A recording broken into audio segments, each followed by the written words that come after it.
hear your commentary about his thoughts, Dr. Morgan. Thank you. What I'm going to get involved in is there's an amendment that's about to be presented to the voters, and it's called All Voters Vote. And what that amendment would allow would be the top 2 people who get votes to advance to the general regardless of party. And everyone would be allowed to vote in these primaries. So for example, if the top 2 people were both Republicans or they were both Democrats, they would advance. And Republicans and Democrats would be allowed to vote in these primaries. And while on its face that sounds like a good idea, I certainly don't have to tell you, this decimates black voting power. So in seats that are majority minority, you are now getting to a place, if you allow everyone to vote in that election, you're getting to a place now where almost half to a quarter of the black caucus is gone in Tallahassee. And that is not something that I am going to support. That's not something I think is a good idea. It also dilutes the ability of progressives to get elected. So something that dilutes progressive voting power and dilutes black voting power is not something that I'm going to be in support of. So I'm going to be somewhat involved in leading the effort against this, because I don't think it's a good idea. It is about the themes that I hold dear, and that is I'm against corporate overreach. I'm in favor of consumer protection. I'm in favor of progressive ideals. So it's certainly, although it's nonpartisan, it is the ideals that I hold dear, which are very much aligned with the progressive movement and the Democratic movement.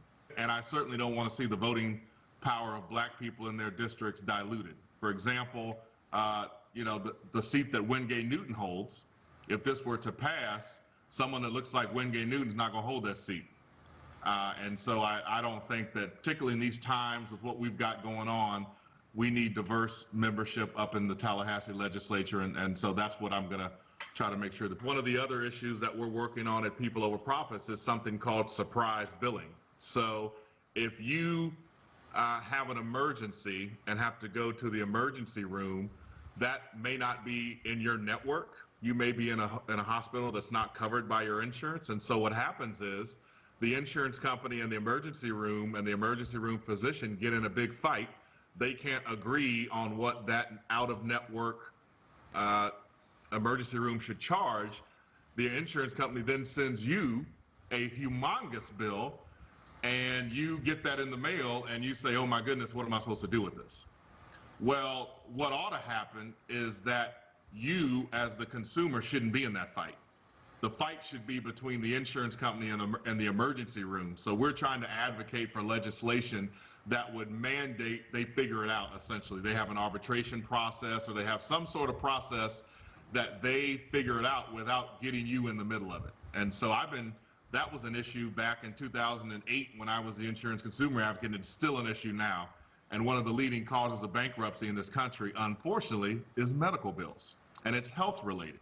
And so that's something we're also going to work on. And as you can imagine, during this COVID-19 issue, a lot of people are having insurance issues and health issues and hospital issues. And so to the extent there's a fight between the insurance company and the doctor, we hope they would keep the consumer out of it. So that's one issue that's big. And as always here in Florida, it don't matter if it's during quarantine or not, property insurance is outrageous here in Florida. I always tell people, if you can see the water from your house, it's expensive. I don't care if you're on the water or not. If you can look and see the ocean, it's a lot of money. And we have just never figured out in Florida how to bring these things, the insurance premiums, under control. And so that's something you work on every year. Welcome back to Empowering Voices. Dr. Morgan, is there anything